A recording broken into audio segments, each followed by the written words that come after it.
Halo, selamat malam, leader member. Waduh, saya cek and recheck dulu nih. Punya absen dulu nih. Ada siapa aja yang hadir, dari kota apa aja. Sebelum saya mau mulai, teman-teman, saya mau kasih tahu bahwa Zoom kita rata-rata Anda kalau login, kameranya akan nyala. Jadi please Anda yang mandi, atau Anda yang mau ganti baju, jangan harus hati-hati ya teman-teman ya. Saya selalu ingetin kalau saya yang Zoom, saya selalu ingetin bahwa kamera Anda nyala teman-teman. Ini suara saya jelas ya? Jelas ya?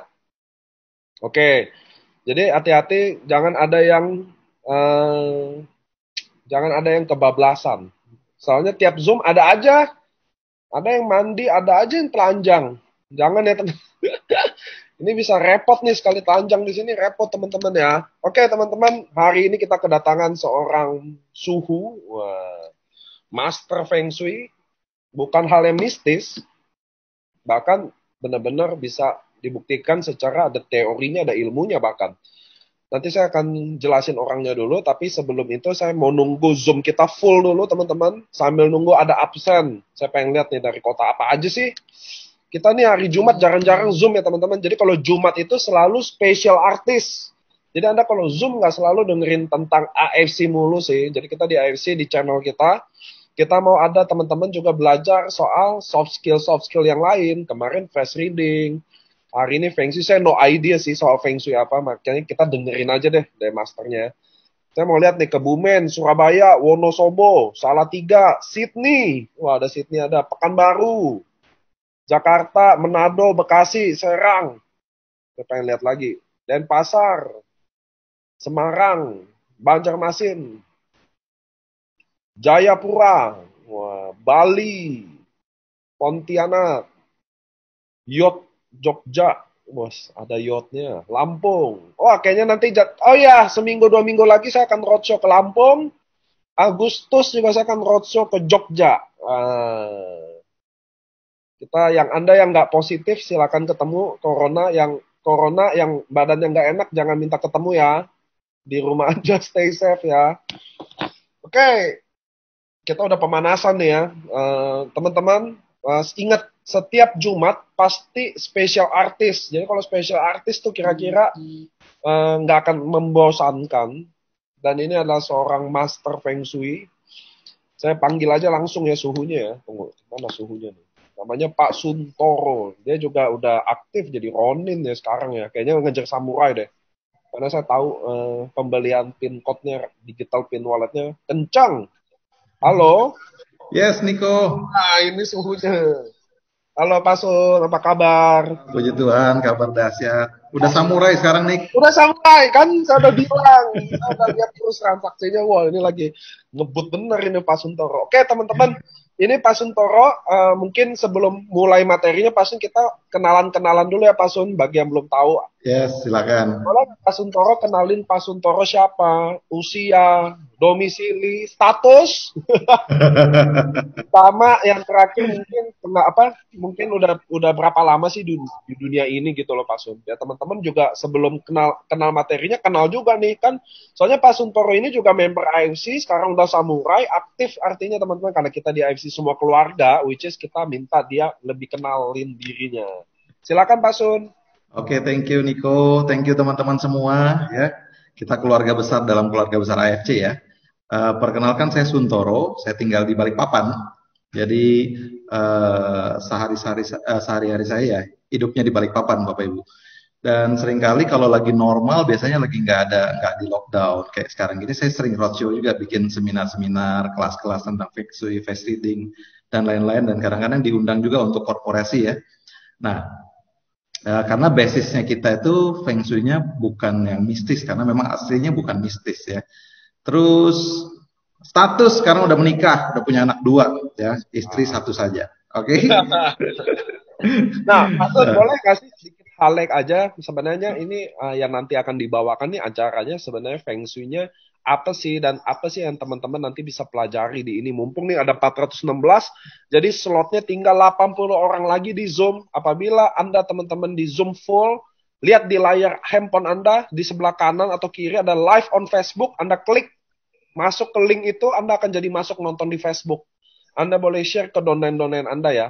Nah, oke, Pak Sun boleh nggak sih ada highlight apa sih materi hari Ya. ini dan apa Jadi sih yang kalau teman-teman? kalau bicara tentang Feng Shui itu ya, sebenarnya Feng Shui ini sebuah pengetahuan yang dulu itu hasil dari sebuah observasi.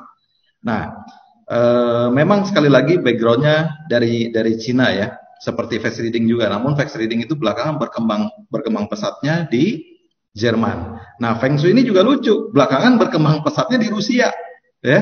Jadi Rusia itu sekarang udah top banget yang namanya Feng Shui itu, karena mereka waktu mempelajari dengan detail yang sebenarnya Feng Shui itu menemukan bahwa ini bukan mistis, bukan klinik gitu ya.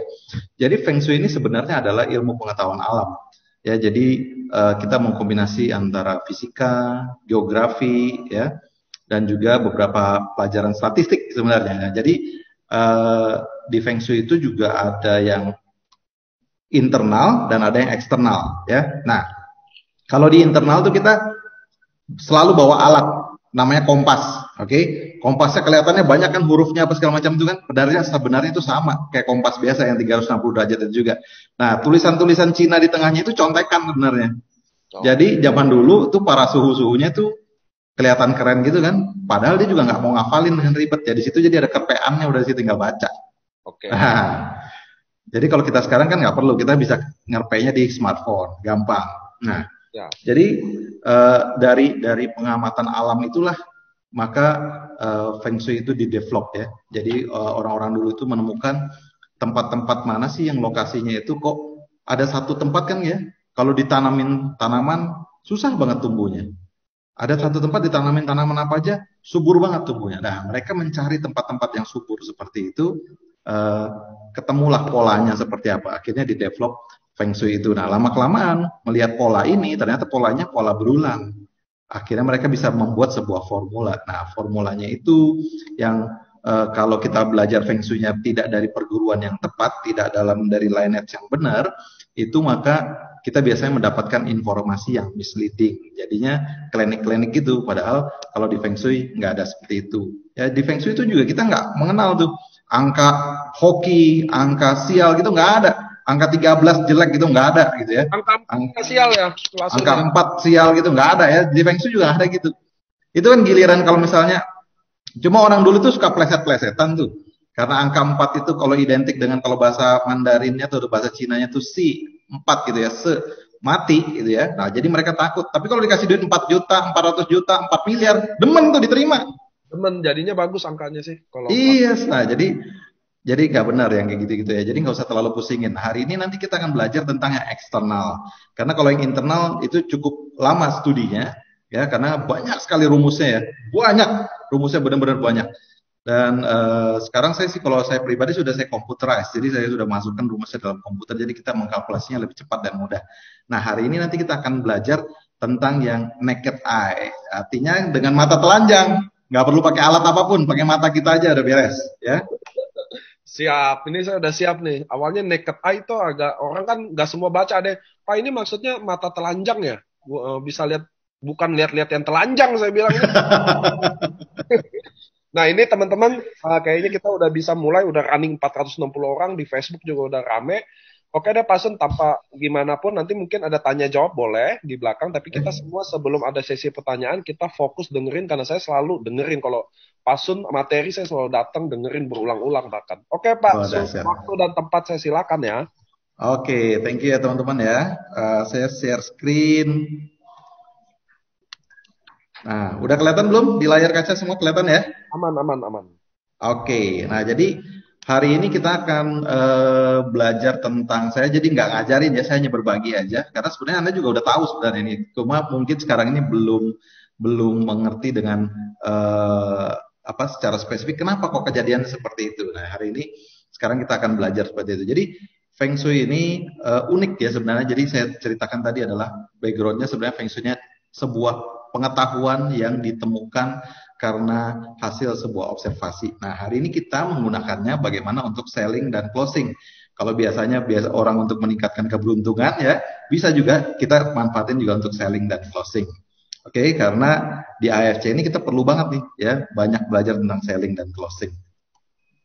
Kenapa kita perlu belajar Feng Shui? Ya, karena itu tadi ya, sebuah konsep yang sangat dahsyat ya. Jadi ini kalau dari seorang Nikola Tesla ya, yang ahli fisika ya, beliau mengatakan kalau kita ingin tahu rahasia alam, kita hanya perlu berpikir dalam 3 materi atau 3 topik ya, tentang energi, tentang frekuensi, dan tentang vibrasi. Nah, di apa namanya, di Feng Shui ini kita banyak fokusnya tentang energi ya, banyak fokusnya ke sana. Frekuensi dan vibrasi gimana? Banyak sekali juga di pelajaran-pelajaran yang lain ya, seperti misalnya belajar tentang prana, terus belajar tentang apa namanya, holistik gitu ya. Itu banyak tentang frekuensi dan vibrasi. Contohnya itu gimana sih frekuensi dan vibrasi ya? Seperti yang pernah saya sharingkan waktu di kelas, yang waktu acara kita di fast reading kan, kalau kita ketemu orang, kok orangnya menyenangkan ya. Nah itu karena dia ada frekuensi dan vibrasi senang di dalam dirinya yang menyebar keluar. Begitu juga dengan orang, kalau kita ketemu kok orangnya nggak menyenangkan banget. Nah karena ada frekuensi dan vibrasi yang menyebar dari dalam dirinya. Nah begitu juga dengan sebuah tempat dan sebuah bangunan. Makanya kadang-kadang kita kalau jalan ke sebuah tempat, kok kita tiba-tiba merasa nggak nyaman di tempat itu, atau kita pergi ke satu tempat, ke satu toko atau ke mall, kok kita nggak merasa nyaman di tempat itu, atau di sudut-sudut itu kita nggak merasa nyaman. Nah, itu karena ada frekuensi, energi dan vibrasi di sana yang kita rasakan sebenarnya. Nah, sekarang kalau kita belajar Feng Shui dengan detail, itu kita bisa ukur, Bapak Ibu ya, kita bisa ukur. Nah, kalau di sini kita pakai mata saja sekarang.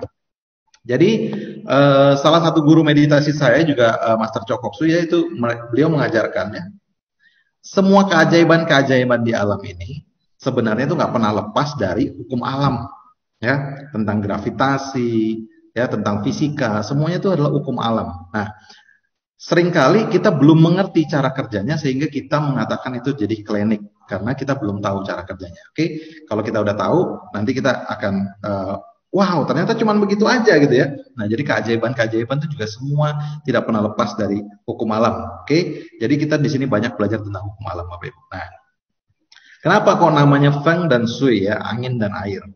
Jadi sebutan angin dan air ini karena di dunia ini angin dan air itu yang menghantar sebagai penghantar media, ya, sebagai medianya energi. Kalau listrik medianya apa Bapak Ibu ya? Semua konduktor seperti kabel, air gitu ya, logam, semua konduktor itu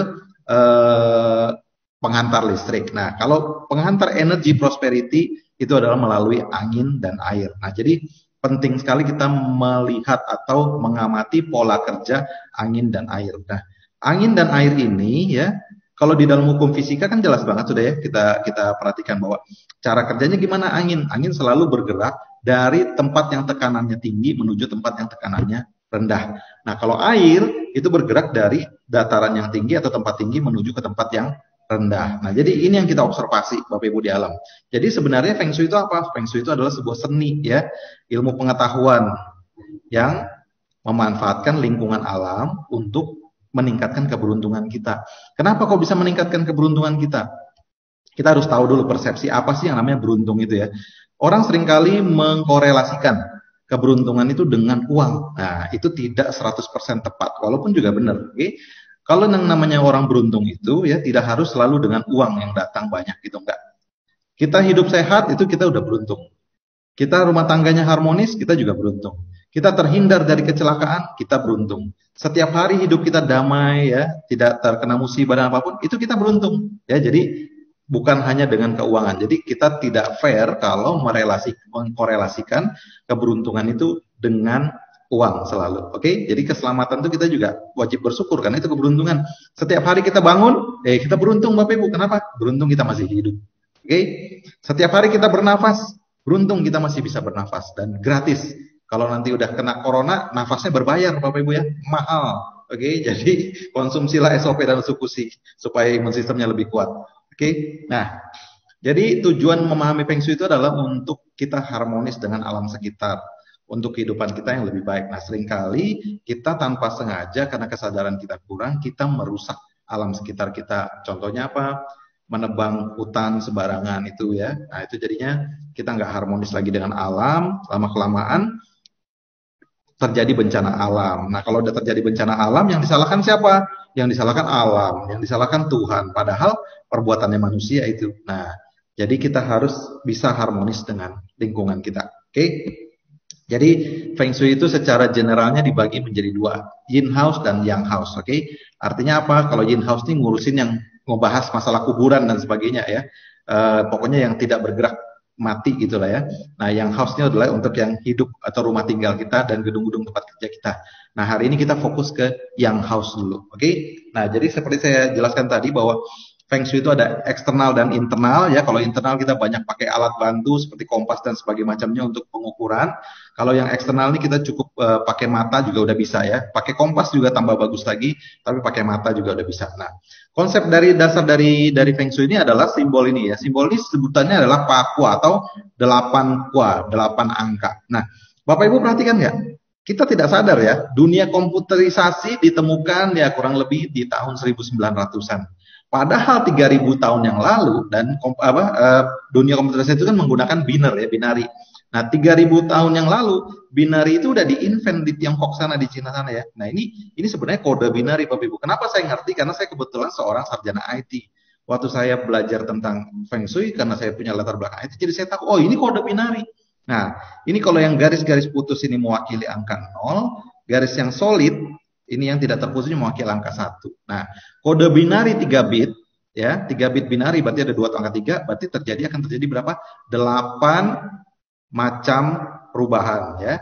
8 macam variasi. Jadi ini 000 gitu ya. Ini 001. Oke. Di sini 101 gitu ya. 111. Nah, ini kode binary sebenarnya. Makanya Feng Shui ini sekarang bisa dikomputerisasi Bapak Ibu, karena sebenarnya aslinya sebuah kode biner ya. Jadi Feng Shui itu sangat-sangat saintifik. Nah, kemudian konsep dasar Feng Shui itu juga mereka melihat bagaimana interaksi elemen-elemen di alam ya. Mereka kalau Bapak Ibu kemarin bisa menggunakan face reading dengan benar, terus juga Bapak Ibu biasa menggunakan tradisional Chinese medicine ya, seperti acupuncture, acupressure atau yang herbal gitu ya. Itu tidak ada alasan kita tidak memahami atau tidak percaya terhadap Feng Shui. Kenapa? Karena ini saudara sepupu sama ilmu-ilmu itu ya. Semuanya sama, di-invent dengan metode yang sama, yaitu metode 5 elemen. Nah, kalau di Chinese traditional medicine itu kita melihat bahwa ada organ tubuh yang mewakili api, oke, jantung gitu ya. Nah, ada yang mewakili tanah, ya, pencernaan, logam, air, dan kayu. Oke, jadi itu ada diwakili oleh organ-organ tubuh. Saya sih tidak belajar dalam di sana ya, karena bukan keahlian saya di situ. Jadi ini berdasarkan elemen-elemen yang ada di alam, di mana api memproduksi tanah. Maksudnya apa? Api setelah dia membakar sesuatu akan terjadi abu, abunya itu akan jadi tanah. Di dalam tanah banyak terkandung logam, ya, mineral-mineral sebenarnya. Mineral-mineral ini mengkondensasi uap air ya, jadi dia memproduksi air. Kemudian air akan menyuburkan kayu ya, kemudian kayu ini akan menjadi bahan bakarnya api. Nah, demikian prosesnya berulang-ulang terus ya, sirkulasi di alam semesta ini.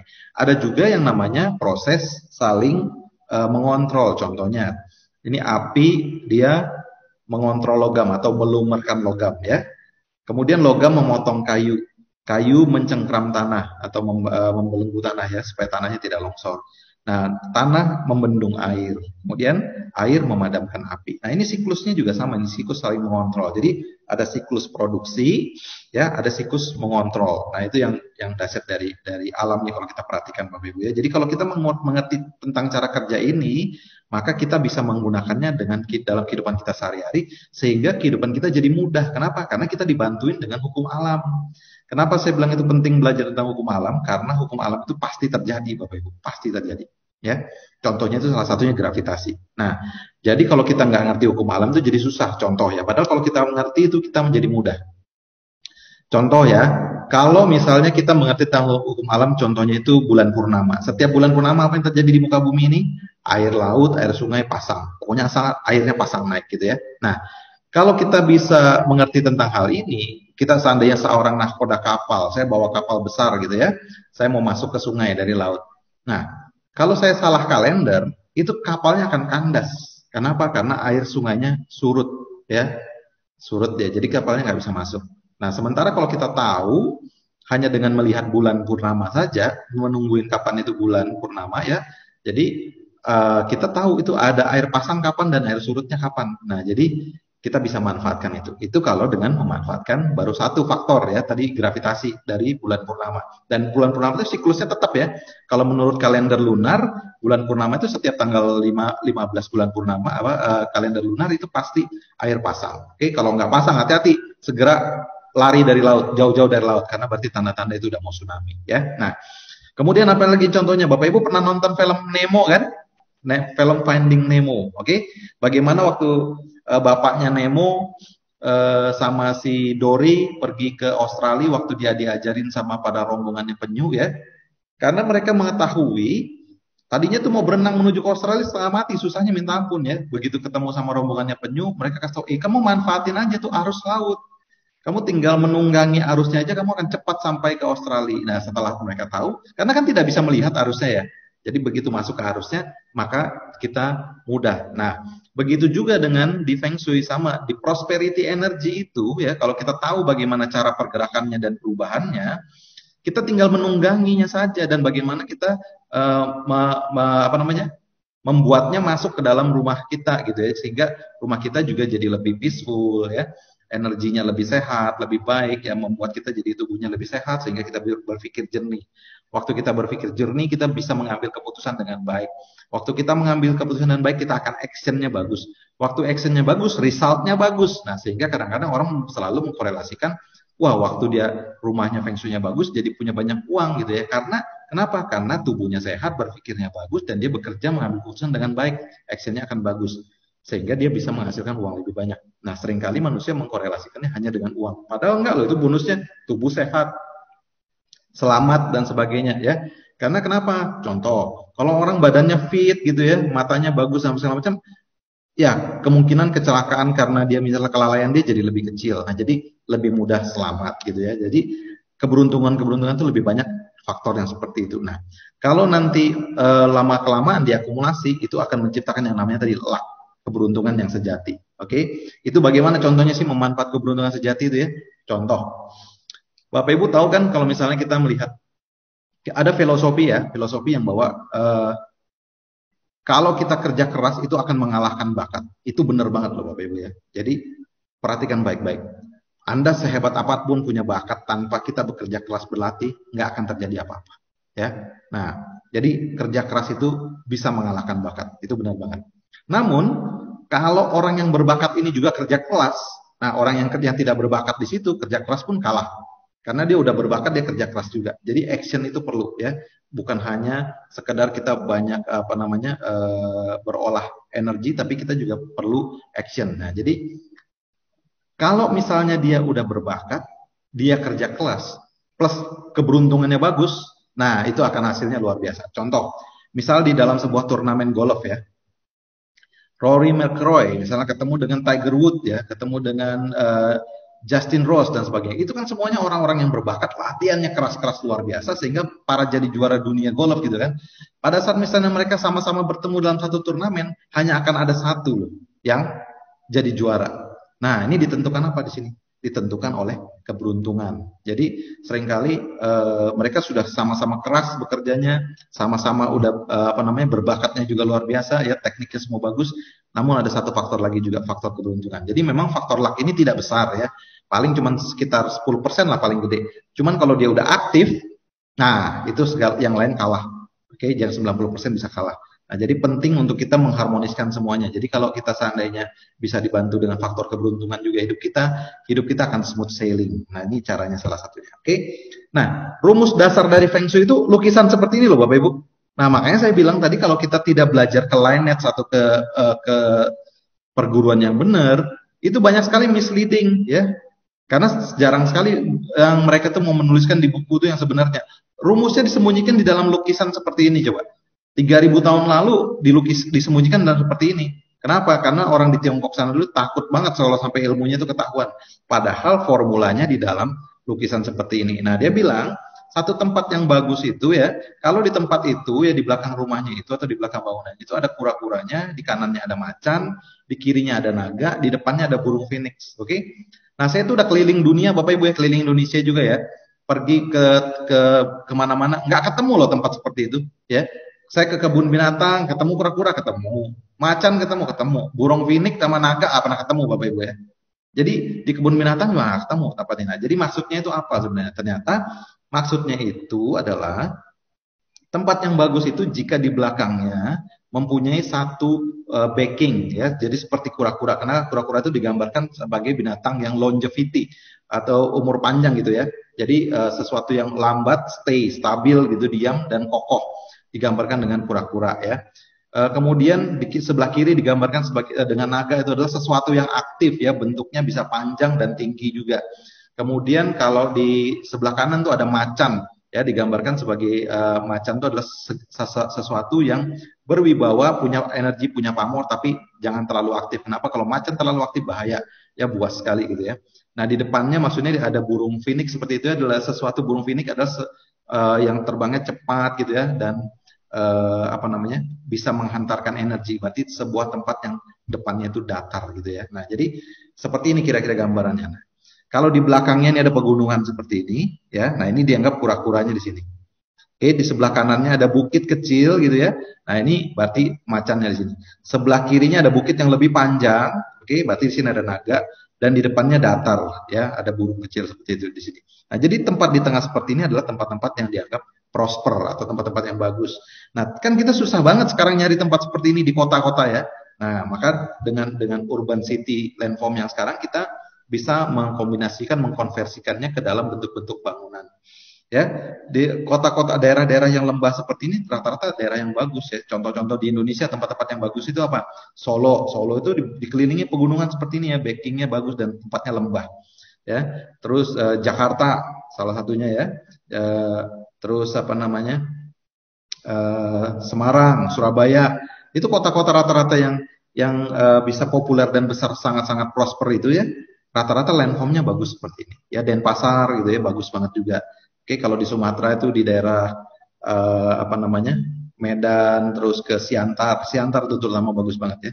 Nah jadi banyak yang bagus-bagus seperti ini Bapak Ibu daerahnya. Oke, nah jadi kalau kita tinggal di tempat seperti ini, kita mudah mendapatkan prosperity energy itu masuk ke dalam rumah kita. Oke, nah kalau kita pakai rumus formula tadi di dalam bangunan yang sekarang udah modern seperti ini, contohnya gimana caranya kita tahu? Oke, kita pakai rumusnya. Ya, kalau dari ada satu deret misalnya ruko seperti ini, yang mana bagus yang mengikuti formulanya tadi itu? Oke, nomor 1, 2, 3, 4, 5 atau 6. Nah, nomor yang bagus adalah nomor 2. Kenapa kok nomor 2 yang bagus? Karena di kanannya kan ada satu ya. Ada satu bangunan, berarti ada macannya. Sebelah kirinya banyak nih. 3, 4, 5, 6 aktif. Ada naganya sebelah kiri. Depannya datar. Nah, di belakangnya tinggal kita lihat apakah ada bangunan atau tidak. Kalau ada bangunan berarti komplit nih.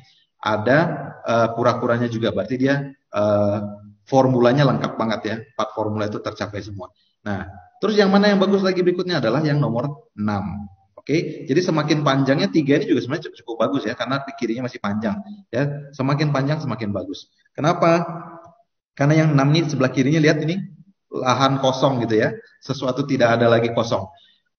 Berarti ini adalah tempat space yang sangat aktif. Jadi kalau di dalam konsep ini dianggap sesuatu yang kosong itu adalah unlimited ya, tanpa batas dan aktif. Jadi ini juga nomor 6-nya bagus. Nah, kalau kita observasi pakai mata, tempat-tempat yang bagus itu juga ini nomor 1 ini bagus, tapi khususnya untuk rumah-rumah makan gitu ya. Ini bagus banget. Yang di hook ini bagus banget nih. Nomor 1, nomor 6 ini kalau untuk buat rumah makan bagus banget ya. Banyak sekali rumah makan legend itu tempatnya di hook seperti ini. Nah, itu kita bisa manfaatin. Kalau tidak ada, kita ambil yang nomor 2 seperti ini. Nah, kenapa demikian?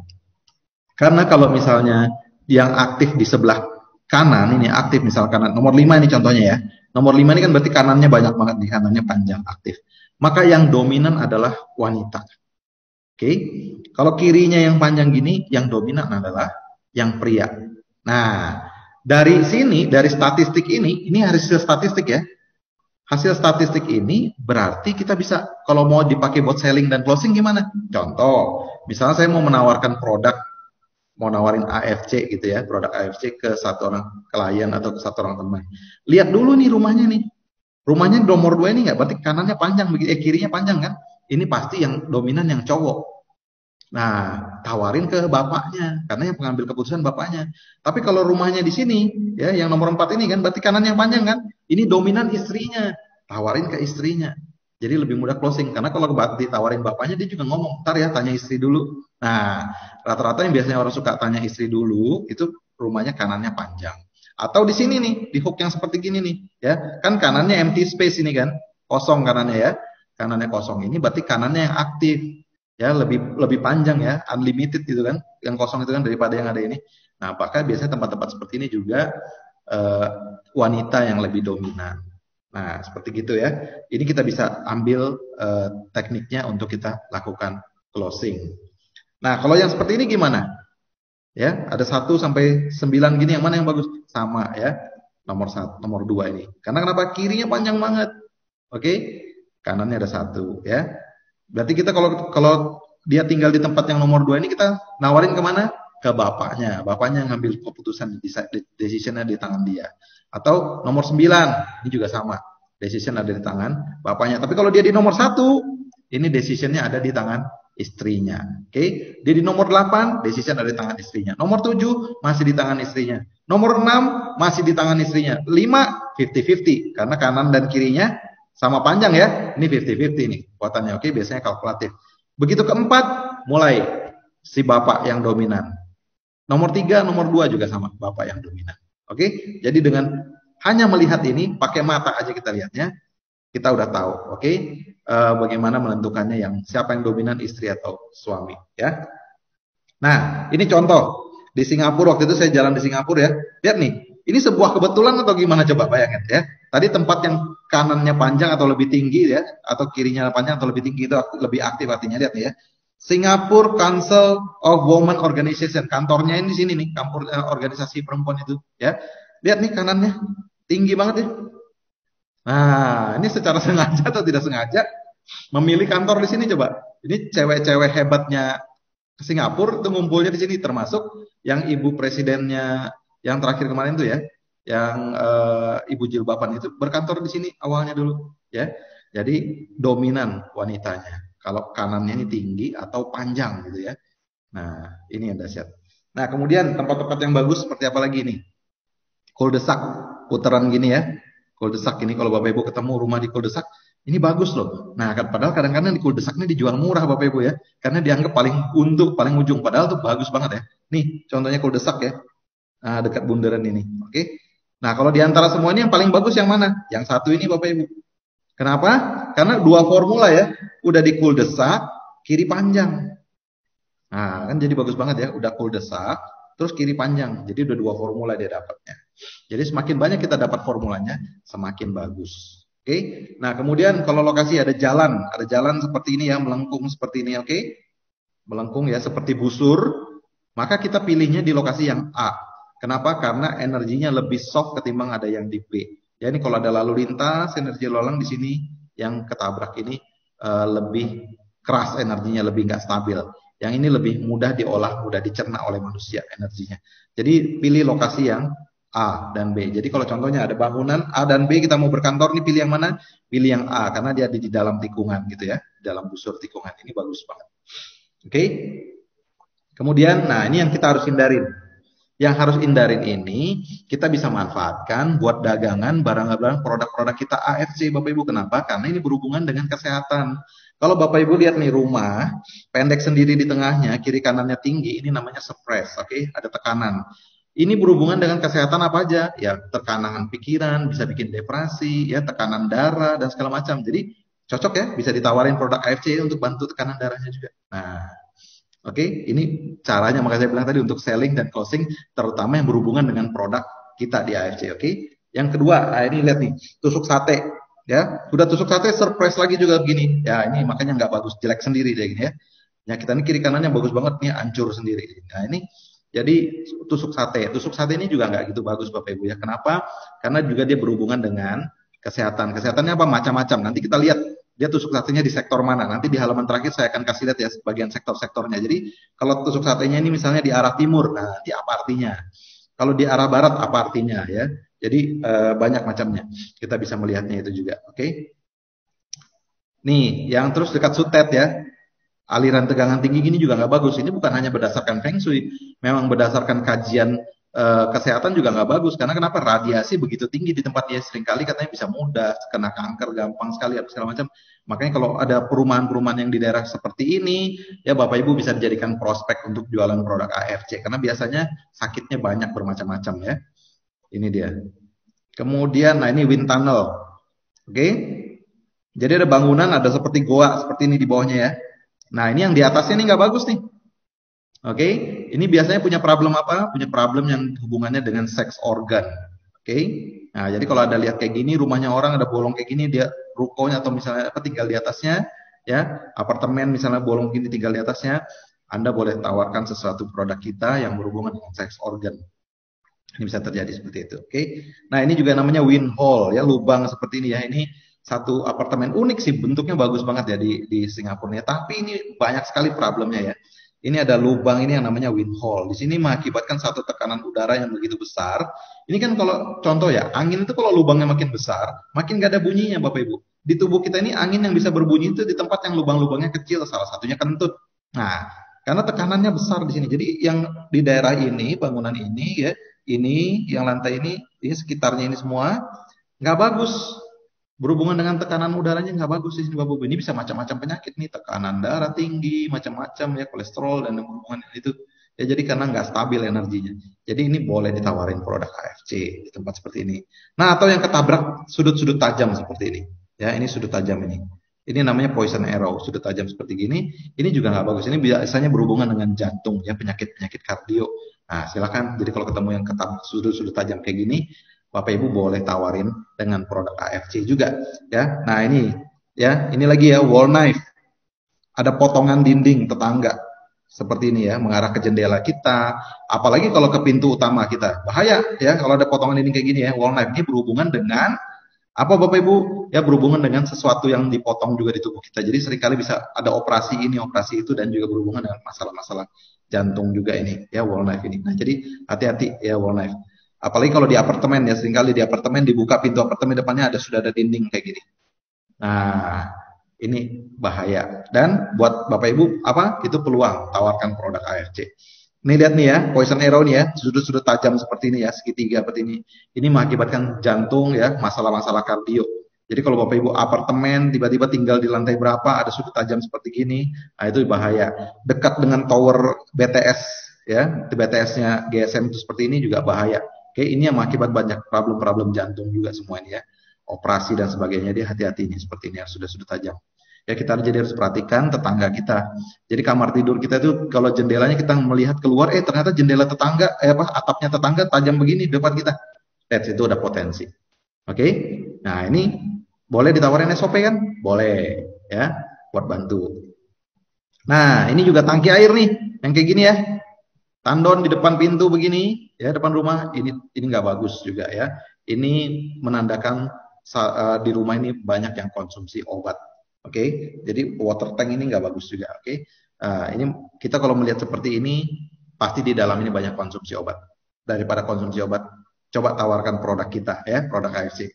Jadi ini juga sama ya, ada tiang listrik di depan pintu atau di depan rumah kayak gini ya, apalagi persis motong di pintu, ini bahaya banget juga ya. Ini banyak berhubungan dengan jantung ya, kolesterol tinggi, tekanan darah tinggi dan macam-macam yang ada seperti ini. Oke? Bahkan berhubungan sudah jangan-jangan udah bypass pasang ring dan segala macam operasi dan kalau ada seperti itu ya. Nah, yang terakhir nih tadi Bapak Ibu ini perhatikan. Ini yang namanya harus dihindari juga missing sector. Oke, missing sector ini contoh, ini rumah yang tidak simetris. Rumah itu kan maunya ngotak gini ya. Ngotak square itu yang bagus. Oke, kalaupun ada permainan segini sedikit ya, maju mundur 1 meter, 1,5 meter ini masih oke lah untuk profil dan variasi. Tapi kalau udah cowok hilang seperti ini dan hilang ini udah hilang 1 hektar. Ini tinggal tergantung rumah kita lihat nih. Ini kan utara ke sana ya. Berarti rumah ini kan hadap sini pintunya. Berarti rumah ini menghadap selatan. Nah, ini tinggal lihat. Kalau rumah ini menghadap selatan, berarti ini sektor apa ini sekarang nih? Ya, north. Ini kan berarti east di sini ya di kanan ya. Berarti ini north east. Nah, north east yang hilang berarti dia problem dengan pencernaan tulang belakang dan hidung. Berhubungan nggak nih pencernaan dengan produk kita usus ya? Boleh dibantu. Problem tulang belakang boleh dibantu dengan SOP juga boleh. Nah, ini jadi silahkan tawarin produk ini. Kalau Bapak Ibu lihat rumah seperti ini modelnya. Ini missing juga di daerah sini nih. Ini tadi arahnya south dengan west, berarti southwest ya. Lihat, masalah kulit, gas lambung. Nah, ini juga problem. Itu tadi yang missing. Begitu juga yang nonjol nih, protrude istilahnya. Tonjolan gini ya, nggak simetris, tiba-tiba rumahnya nonjol gini. Nonjolnya di daerah mana? Ini kan tadi south, arah sini south ya. Ini east, berarti southeast, lihat nih. Southeast berhubungan dengan liver, oksigen di dalam tubuh, artritis, dan masalah pinggang. Jadi kalau Anda lihat rumah yang asimetris seperti ini, nggak simetris seperti ini, banyak ini yang Anda bisa tawarkan produk kita untuk kita selling dan closing. Nah, begitu juga tadi tusuk sate. Tusuk sate lihat nih, ini tusuk sate rumahnya misalnya ini ya. Berarti di south kan? Ini masalah mata, masalah kardiovaskular, tekanan darah tinggi. Oke, kalau dia tusuk satenya datangnya dari arah utara, tinggal lihat nih, north. Ginjal, telinga, kandung kemih, dan depresi. Nah, oke Bapak Ibu, bagian ini boleh difoto nih, silakan difoto atau di capture ya, yang bagian ini, karena kan ngafalinnya ribet nih ya. Oke, silakan. Nah, materinya udah habis Bapak Ibu ya. Jadi terima kasih ya AFC udah ngundang saya juga hari ini sharing, dan saya happy banget bisa sharing sama Bapak Ibu. Jadi sekarang kita boleh diskus. Saya kembalikan ke Niko ya. Silakan Niko. Oke Pak Sun, tunggu saya nyalain kamera. Karena saya kalau dengar nyatet sambil nyatet. Dahsyat. Memang pembelajar sejati. Karena rumah saya bener tuh. Rumah saya kalau tadi angka 1 sampai 10, rumah saya di angka 9. Jadi Jadi nyonya pegang kendali ya. betul, duit saya emang ada di nyonya. Betul loh itu. Ini beneran. Saya kalau ada kayak leader-leader kayak Ko Adrian, Ko Budi Darwin udah tahu. Saya memang keuangan saya taruh di istri karena saya boros orangnya. Jadi pas saya bener gini, wah gila sih emang kalau Pak Sun ngomong mah udah ternyata memang itu semua nggak ada yang kebetulan kalau saya mah percaya gitu. Nah teman-teman, ayo dibuka Q&A, bener-bener hebat. Nah slide nggak mungkin di-share ya teman-teman, itu punya privasinya Pak Sun dan memang haknya dia. Dan kita juga sepakat juga kalau nggak di-share biar teman-teman bisa nyimak. Nah ada yang nanya nih Pak Sun, Pak, untuk mengatasi posisi rumah yang suspres, bagaimana menyiasatinya? Oh, disamakan aja tingginya langsung. Oh, Simpel kan? oh. Nggak usah pakai aneh. Samakan aja tingginya. Nggak perlu sampai pakai benda yang mahal, nggak perlu. Pasang aja sekarang baja ringan, kasih atap yang sama tinggi udah beres. Oh, kalau ini bagaimana cara mengatasi lokasi yang tusuk sate? Nah, itu nggak ada ampun tuh. Move. The only one. Move. Nggak ada ya. Soalnya di Ada saya obatnya. dulu waktu rumah saya masih di Sunter, semua sih tusuk sate nggak ada yang laku satu perak pun. Iya, karena udah dari dulu legendnya kalau sate banyak problem kesehatan. Tapi kalau tempatnya itu kebetulan arahnya bagus ya, itu good banget dipakai buat bisnis loh. Oh, selalu ada positif atau negatif. Ada. Ya, kan yin yang harus balance ya. Oke. Jadi maksudnya kalau rumah itu feng shui-nya jelek justru merupakan opportunity untuk AFSC produk gitu ya Pak Sun maksudnya. Betul banget. Jadi kan tadi kita bisa identifikasi, oh kira-kira dia ada problem kesehatan ini nih. Ya, contoh, misalnya tadi di depannya rumahnya misalnya ada tiang listrik gitu ya, atau apalagi pas di tengah pintu. Potensi banget dia tuh udah punya problem dengan jantung, kardiovaskular gitu. Tawarin produk AFC. Atau terus lihat lagi posisinya panjang kanan apa panjang kiri. Jadi Yes, betul. suaminya. Kalau kirinya panjang ngomongnya ke istrinya. Ngomongnya ke suaminya. Kalau kanannya panjang ngomongnya ke istrinya. Ada yang bilang, Pak Sun, rumah saya sebelah kiri yang panjang, sebelah kanan ada vihara. Bagus nggak posisi rumahnya? Nah, kalau di sebelah vihara ini pastikan Anda harus kuat sekali meditasi ya. Kenapa? Di vihara ini dekat-dekat tempat ibadah itu energinya besar sekali. Ya. Nah, jadi kalau kita tidak terbiasa tubuh kita bisa handling energi yang besar, malah akhirnya jadi penyakit. Jadi kita harus meditasinya rajin, olahraganya rajin, karena supaya bisa handling, mencerna energi yang besar itu. Jadi kalau ada di dekat tempat ibadah, pastikan Anda juga seorang yang benar-benar spiritual dan rajin beribadah lah, dan juga rajin olahraga.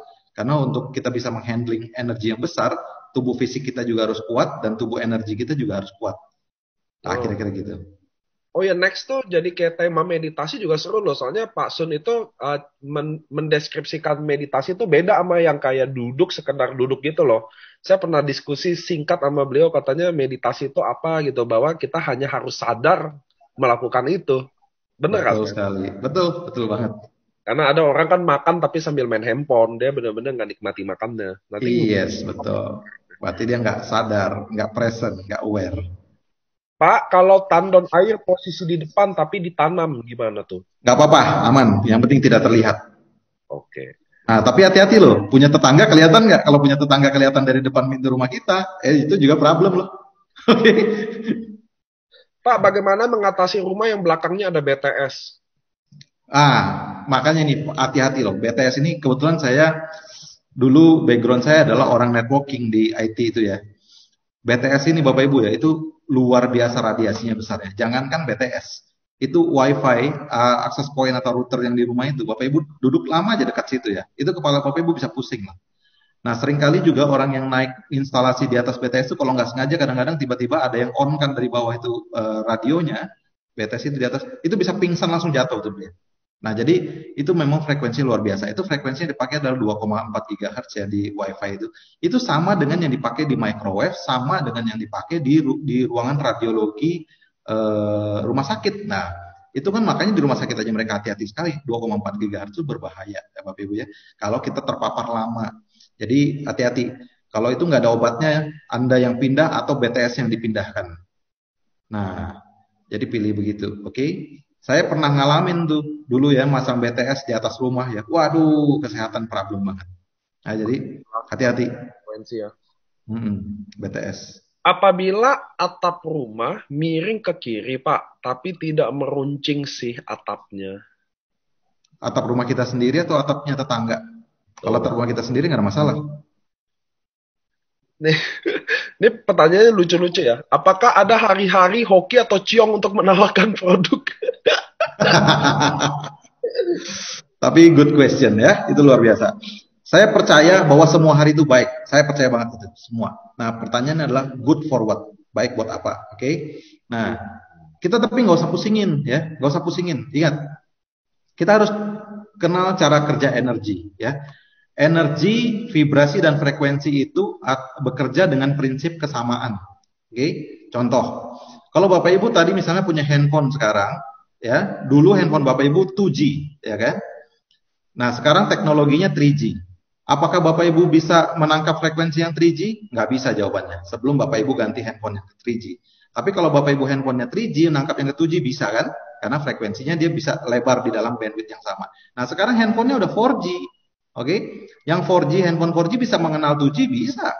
Mengenal yang 3G bisa. Tapi handphone 2G, 3G nggak bisa mengenal yang 4G. Apalagi sekarang yang 5G. Nggak bisa. Nah, jadi dengan analogi seperti ini, energi, frekuensi, dan vibrasi itu selalu beresonansi dengan yang sama. Contoh. Nanti Bapak Ibu buka YouTube ya. Atau Bapak Ibu bereksperimen sendiri ya. Jika Bapak Ibu punya garpu tala, yang nadanya misalnya C atau Do gitu ya. Anda ada 2 atau 3 garpu tala. Yang 2 didiamin aja, tapi tidak terlalu jauh dari situ ya. Yang 1 diketek, teng bunyi ya. Yang 2 akan bergetar bunyi loh.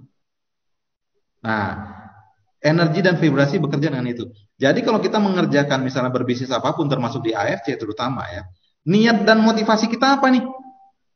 Kalau niat dan motivasi kita sekedar cuma mau dagang aja, mau uang gitu ya, nggak pernah peduli sama orang gitu ya. Padahal kita di sini tugasnya juga mulia banget di AFC ini, kita bisa bantu orang hidup sehat ya, bantu orang juga punya pendapatan. Kalau niat kita baik, nah biasanya Bapak Ibu ya, akan selalu disambut baik juga. Jadi nggak usah terlalu pedulin itu. Karena hoki atau luck itu bisa di-create Bapak Ibu, nggak usah khawatir. Bisa di-create. Salah satu cara meng-create-nya adalah dengan pikiran baik. Dengan perkataan baik dan dengan perbuatan baik. Itu salah satunya, ya yang paling mudah. Salah duanya feng shui, ya. Salah tiganya meditasi dan banyak lagi kita tentang seperti itu ya. Saya punya satu materi tentang prosperity sebenarnya ya. Itu yang membahas detail tentang itu semua. Itu kita bisa tahu satu persatu, bisa memahami bagaimana cara kita meng-create luck-nya kita. Ya, jadi salah satu yang sudah saya sampaikan tadi, dengan pikiran yang baik, perkataan yang baik, dan perbuatan yang baik, itu akan mendapatkan hal-hal yang baik. Jadi nggak usah khawatir nyari hari baiknya, ya karena semua hari itu baik, tapi good for what itu paling penting. Nah, ada satu pelajaran yang detail sih kalau kita mau tahu astrologi, itu tentang astrologi itu yang kita tahu hari ini goodnya buat apa? Apakah bagus buat belajar? Apakah bagus kita buat misalnya bidding, tender gitu ya? Atau kayak bagus kita buat selling dari kita segala macam ya. Nah, itu boleh apapun. Nah, kalau hari ini misalnya kita nggak gitu bagus buat selling, nah, kan boleh bagus buat prospecting dulu. Kan buat prospecting. Terus Ya, ya. kita bangun keakraban building rapport. Kapan closingnya? Besok good time baru di closing gitu ya. Jangan nunggu lama-lama. Oke. Dan percayalah Bapak Ibu di dalam 24 jam itu good and bad-nya itu selalu bergantian seperti gelombang ya. Nah, kita nggak usah pusingin. Sebenarnya di dunia ini tidak ada yang bad. Ya, semua Tuhan tuh ngasih kita itu sebuah pelajaran sebenarnya di situ. Jadi nggak ada yang bad. Cuma kita penting tahu makainya buat apa. Yin itu dipakainya seperti apa, yang itu dipakainya seperti apa. Kalau kita ngerti cara makainya ini semuanya, nggak ada yang bad loh di dunia ini. Karena kita sepakat kan Tuhan itu maha baik kan. Kalau Tuhan itu maha baik, nggak mungkin Tuhan itu menciptakan sesuatu yang buruk buat manusia. Apalagi manusia itu katanya diciptakan menurut rupa dan citranya Tuhan itu sendiri. Gitu. Jadi pasti tujuannya baik. Nah, kira-kira gitu sih analogi berpikirnya. Beberapa pertanyaan lagi. Posisi tempat tidur sebaiknya bagaimana dengan posisi jalan? Oh, ada yang mistis-mistis yang dulu ya ngomong. Kalau misalnya kakinya ngadap ke jalan, terus seperti posisinya orang mati. Nah, itu nggak benar juga Bapak Ibu ya. Bapak Ibu kalau sekarang lihat ke rumah duka yang di kota besar, ada yang bentuknya rounded ya. Biasanya mayatnya ngelilingin pilar, itu kakinya kan banyak yang nggak ngalangin ke jalan. Jadi nggak usah pusingin ya. Kalau mau misalnya kaki mau ngadap ke jalan juga nggak apa-apa ya. Jadi nggak usah terlalu pusingin yang aneh-aneh kayak gitu ya. Jadi harus pakai logik. Yang paling bagus adalah pastikan waktu kita tidur di bagian kepala kita, yang pertama tidak ada beam di atasnya. Tahu beam ya Bapak Ibu, balok, tidak ada balok di atasnya. Kalau ada balok gimana Pak? Simple, bikin plafon aja tutup beres.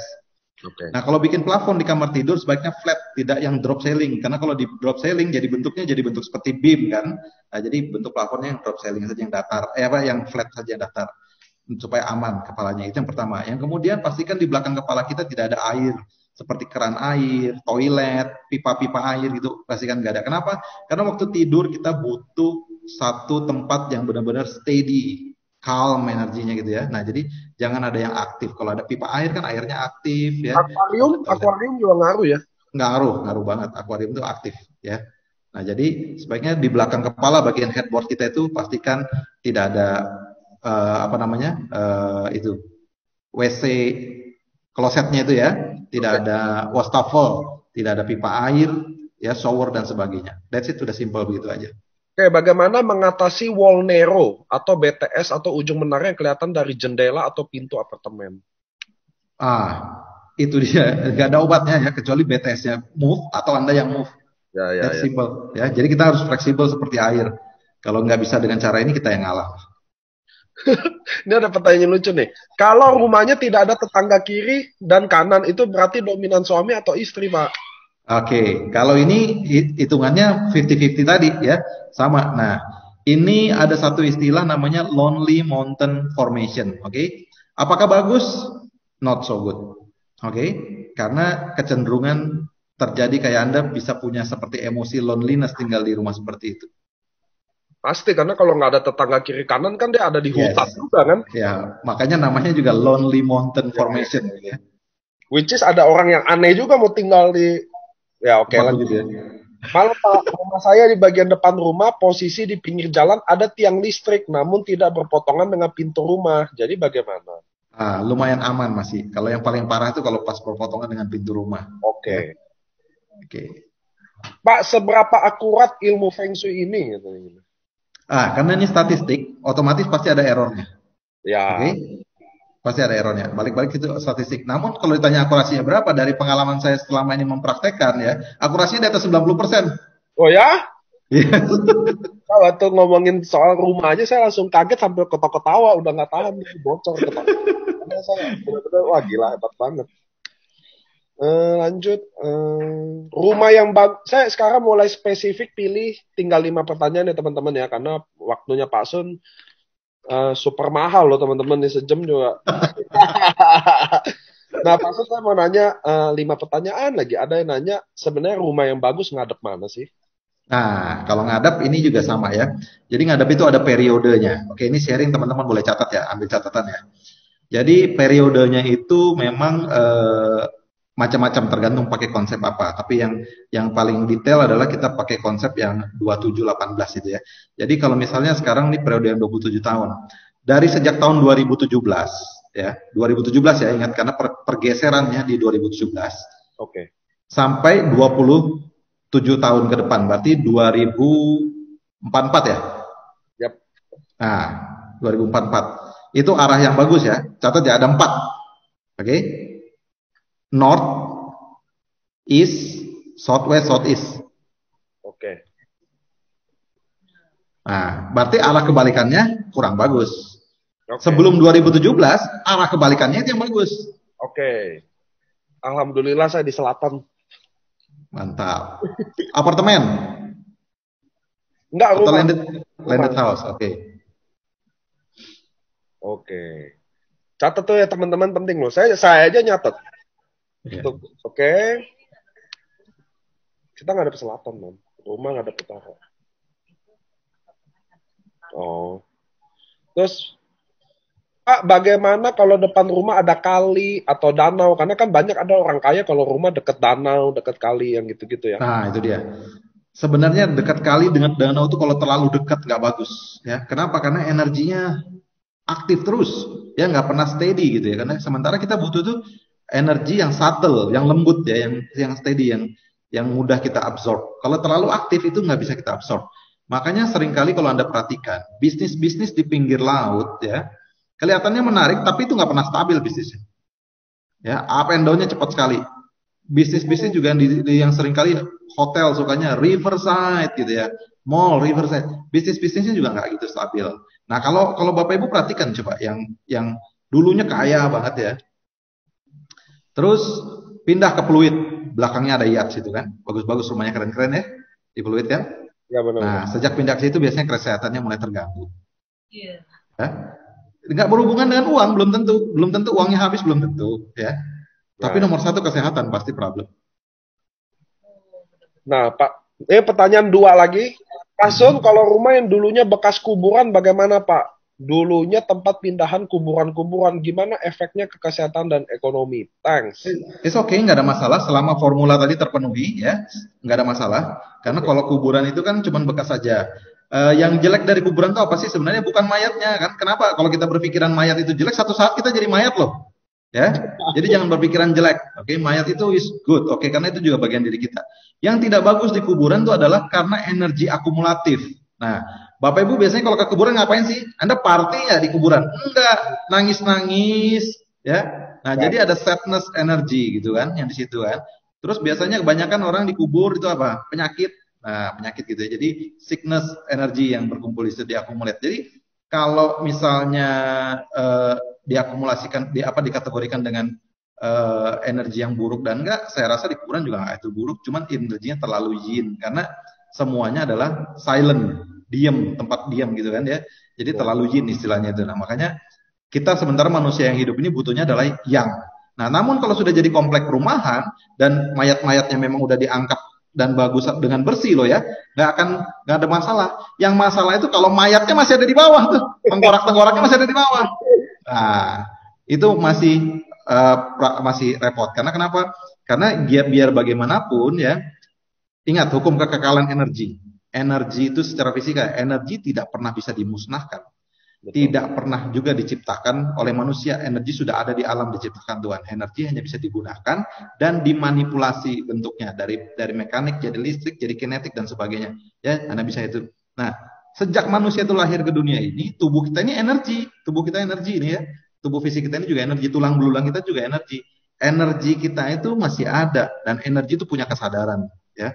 Jadi energinya itu masih ada di situ. Makanya kalau dia di-move, dipindahkan dengan benar, tidak akan masalah. Tapi kalau nggak dipindahkan dengan benar, nah itu yang akan jadi masalah. Oke.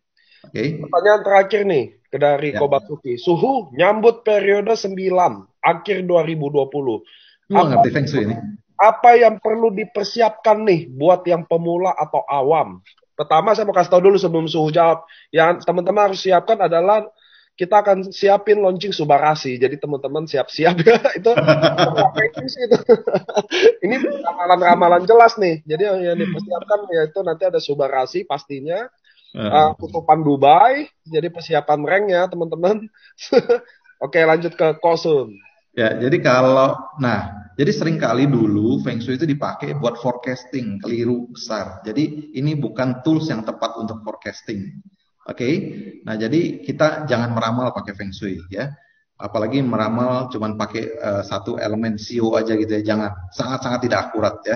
Ya, karena itu bukan tools ya. Silakan pakai astrologi, masih lumayan akurat. Oke. Nah, jadi kalau yang lain tuh nggak usah dipusingin. Nah, yang perlu kan kita, kalau saya tipenya adalah manusia yang saya nggak terlalu mau pusingin tentang future. Yang saya lakukan adalah saya tipe orang yang mempersiapkan antisipasi. Nah, karena kalau antisipasi kita bagus, Anda don't care dengan future itu. Ya, kenapa? Karena future itu bisa kita create kok. Yang paling penting antisipasinya apa? Contoh, kalau sekarang ini kondisi krisis ini contohnya gitu ya. Kalau kita sudah mengantisipasi dengan baik, misalnya kita punya tabungan yang cukup ya, dana daruratnya cukup, Anda di lockdown 1 tahun nggak akan pusing. Karena dana darurat kita udah siap. Oke, nah itu bagian daripada antisipasi. Kalau kita menjaga kesehatan dengan konsumsi suplemen-suplemen yang bagus, pola hidup sehat dan sebagainya, Anda nggak usah takut di future ada penyakit apa dan segala macam, karena kita udah ada sifat antisipasi. Seandainya kena pun nggak akan berat, karena kita sudah antisipasi. Nah, itu jauh lebih penting. Jadi kalau misalnya menyambut periode 9 di 2020, sebenarnya 2017 saya udah tes tadi kan, 2017 ini sudah mulai berubah ya, nanti puncaknya itu benar-benar di 2020 ini ya, perubahan itu sendiri. Nah, itu apa namanya? Yang kita perlu antisipasi adalah pastikan yang pertama, kalau bisa rumah kita menghadap tempat arah yang bagus tadi itu. Ya, karena prosperity energy lagi datangnya dari 4 arah itu. Nah, kalau kita hadap di situ lebih mudah. Terus pertanyaannya, loh Pak Sun, kalau rumah saya itu udah telanjur hadapnya selatan atau hadapnya barat kayak gimana? Nggak usah pusingin Bapak Ibu ya. There always solution for every problem. Ya, solusi terburuknya adalah pindah. Tapi kalau masih bisa kita oprek, nah ini kan kita tadi baru belajar tentang yang eksternal ya. Yang internal tadi yang pakai formula internal banyak Bapak Ibu yang nggak usah pusingin. Kita ada teknik-teknik yang lain. Ya, jadi solusinya gimana? Nanti boleh undang saya. Nah ini oke, pertanyaan udah. Pak Sun boleh nggak nanti ketik nomor handphone Pak Suntoro karena udah banyak yang nanya juga. Nomor handphone Pak Boleh. Suntoro nanti Pak Sun boleh chat. Teman-teman jangan chat dulu ya. Pertanyaan juga udah selesai. Jadi nomor handphone Pak Suntoro dia akan kasih itu. Nah teman-teman saya akan tutup aja karena kita hari Jumat special guest aja sambil. Nah itu Pak Suntoro udah chat. Tolong jangan di chat dulu biar chatnya nggak kemana-mana. Saya mau kasih tahu teman-teman, hal kayak begini bagi Anda yang percaya silakan, bagi yang nggak apa-apa, nggak usah Yes. Nggak usah didebat-debatin, pusingin. nggak usah Ya. didiskusiin, ya benar. Ini kan kita cuma nambah aja soft skill, biar kita bisa nambah pengetahuan aja sih teman-teman. Ada orang yang percaya, go ahead, ada yang nggak apa-apa. Sama kayak dunia prospek, ada yang percaya mah enggak ya. Cuma Ya. ini AFC hadirin Pak Suntoro ini buat teman-teman nambah ada ilmu baru yang mungkin nggak pernah ada juga yang pernah sharingin hal beginian. Termasuk kami, saya juga hal-hal yang suka banget belajar hal baru. Kenapa sih kalau kita bisa pelajari, kenapa enggak? Nambah wawasan, kenapa enggak? Betul nggak sih teman-teman? Nah, oke teman-teman, mudah-mudahan dari sini kita bisa satu bisa belajar dari arah rumah yang baik, arah rumah yang enggak, dan itu ada dari dulu sampai Anda ketemu arsitek apapun pasti dia nawarin Feng Shui pasti udah ada sih. Bahkan setahu saya sekarang kuliah-kuliah arsitek udah ada pelajaran Feng Shui itu sedikit Yes. atau Sekarang jadi bidang studi wajib di arsitek. betul. Terus yang Nah, kedua adalah kita bisa jadi tahu at least yang dominan suami atau istrinya, mungkin juga dari beberapa penyakit-penyakit yang kita bisa pancing, karena waktu kita prospek kan kita cari kebutuhannya, mungkin kita bisa tebak-tebak sedikit. Bagi teman-teman yang ketinggalan atau tadi kecepatan, nonton siaran ulangannya di Facebook ada, yang Anda bisa catat. Saya juga nyatat-nyatat kenapa ya nambah-nambah belajar, kenapa enggak sih? Ada ilmu lebih, kenapa kita nggak pelajari? Bagi yang nggak terlalu cocok atau apa, nggak apa-apa, nggak usah mau berargumen nggak cocok ya udah jangan ya udah don't get it aja. Oke ya teman-teman, sebelumnya kita mau terima kasih ke Pak Suntoro dulu semuanya hari ini, dia udah luangkan waktunya ke Pak Sun semuanya. Saya mau terima kasih lagi ya Pak Sun untuk isi di AFC channel ini. Mudah-mudahan topik kedepannya menarik lagi. Karena topik Pak Sun nggak ada yang pernah dengar. Saya jujur nggak pernah dengar deh. Kayak gini-gini yang which is bagus banget secara simple bisa diajarin ke kita dan secara kita juga bisa terima nggak ribet-ribet. Oke Pak Suntoro saya mau bilang terima thank kasih. you. Thank you Dan banyak Niko. Thank you teman-teman semua. Thank you. Dan teman-teman AFC yang selalu ada di channel setia, saya yakin bahwa saya selalu bilang ke Anda, ingat, setiap pertemuan yang tidak Anda datang mungkin adalah pertemuan terpenting Anda di hidup Anda. Oke, saya mau bilang, saya mau tutup. Selamat hari weekend. Besok udah Sabtu, ada channel dokter setiap Sabtu. Oke teman-teman, see you hari Sabtu jam 3. Saya juga mau bilang terima kasih ke Pak Suntoro semua. Thank Dadah, you. AFC Thank you. Thank family. you. Thank you.